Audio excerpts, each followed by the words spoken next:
up, Pep Nation? It was a maximal strength day, speed and agility, change of direction. I see you out there, Chad. We're getting that work in. Let's go. Let's go.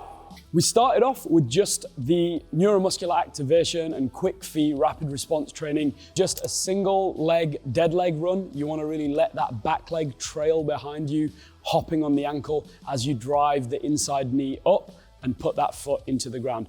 As you're doing this drill, you want to be soft and bouncy through the ladder there, because on the drills straight after this, we're going to be a little bit faster, a little bit hard into the ground with our feet. Second drill was a single step through, so just one foot in each rung. As you go through, you're going to go there and back. After that, we did a double step through, so that's 2 feet in each one. Again, trying to get those feet, hips, knees, ankles, everything firing really fast, arms firing fast too. Then we went straight into an icky shuffle, obviously just getting a little bit of lateral movement in there, trying to work on both the left and the right side to fire fast for us. After that, we did just a little bit of foot-eye coordination through the salsa move. So all that you want to think about there is putting that back foot into the ladder and then moving across and then getting the other back foot in there as quick as you can, twice through there. And finally, just a little bit of hand-eye coordination. We did the hands through the ladder. So that's 2 hands in each one, moving all the way there, all the way back.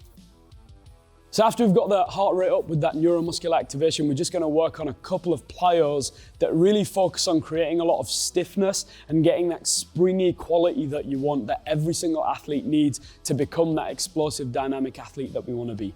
In previous weeks, obviously, we've worked a lot on absorption and loading, and then with ballistic intent, so really trying to get as much power out. This is not so much about getting power as it is about, like I said, being springy. So we did a little plyo flow here. All that we're going to go ahead and do, start off with your hands on your hips. You're just going to do pogo hops. This is 5 reps of each one. Pogo hops straight into pogos with a tuck. So bringing that knee up to the chest. And then our last little exercise of the plyo flow was to do alternating leg bounds. Again, as soon as you touch the ground, quick ground contact, trying to get straight into the next drill. All right, guys, you are absolutely gonna love this first plyometric and ballistic intent drill that we did here. It was the basic lateral push step that we do in most warm-ups, but with a medicine ball crossover to add a little bit of constantly changing mass to the body so you can dynamically stabilize as you're moving across. This is great for that rotational power and lateral power in that frontal plane. And now what we're gonna go ahead and do is work on the different qualities of that muscle tendon complex. So what we did with this drill was it was a depth jump into a couple of pogo hops. On the last pogo hop, you're gonna stick the landing, get really stiff, and then drive with all concentric force up to the box. Now you can land on the box with 2 legs, but if you wanna add a little bit more of a dynamic stabilization challenge, try and land on the box with 1, as you see Shay doing in this video. The point of this one is we really want to make sure that after that first depth jump, we've got that springy nature, that springy quality that we want in our legs. And then on the last one, we want to be able to get stiff. So we want to think less about being springy, more about getting stiff and then powering out of the bottom position of that jump.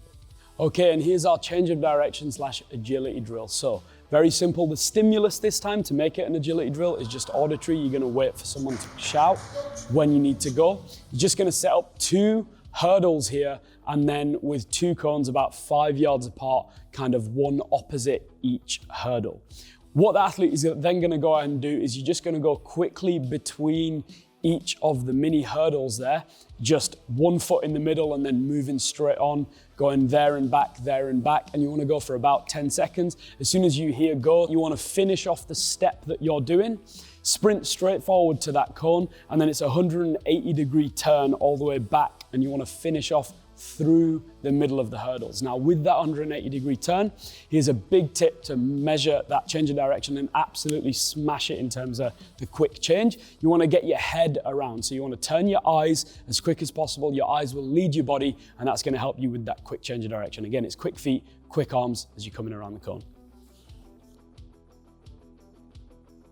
Now we're on to our strength complex. Now again, the goal is maximal strength. We're not too bothered about how fast the bar moves, but make sure it's not moving too slow and you are controlling the weight. So again, it's deload, so we've just taken the volume down. That doesn't mean at all that the intensity goes down though, as you can see Shay doing in the trap bar deadlift, which is the first exercise of this complex.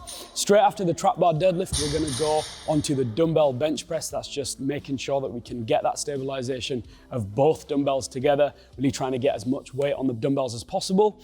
Then we're gonna go straight into a dumbbell with ideally the same weight that you're doing the bench press with, into a split stance RDL, really focusing on that front leg. After we've done the split stance RDL, we're gonna go straight into a single arm dumbbell row. Ideally for the press, the RDL and the row, we wanna use around about the same weight for the dumbbell, maybe a little lighter on that dumbbell RDL, but that's our strength complex for today. Okay, and onto our accessory movements for today. So what we're gonna go ahead and do is we're gonna get a medicine ball. It can be a light medicine ball, really doesn't matter. You're gonna get into an athletic position, but a little bit narrow stance. Squeeze that medicine ball between your legs. Now, you can either use a cable, you can use a handle on a cable if you don't have the bar like we have, or you can even use a band. It's totally up to you, but all that you wanna do is rotate, come all the way across your body while maintaining that lower body position and that squeeze, getting the adductors to work as you rotate across. You wanna feel it in your external obliques as you rotate and really getting that full rotation all the way across, using the trunk to rotate, keeping the hips stable. Our second accessory exercise was just, we're going back to basics. Like I said before, the basics do work. So we're gonna work on sagittal plane and frontal plane strength with the shoulders. We're gonna be doing the dumbbell lunge into a lateral raise. And that's everything for today. That was a great workout from all of you guys. I really hope you got after it. Man, we're almost at the end of this week. That means we're almost at the end of this phase. So we're really gearing up, get that mind right for phase 3. Let's get it going.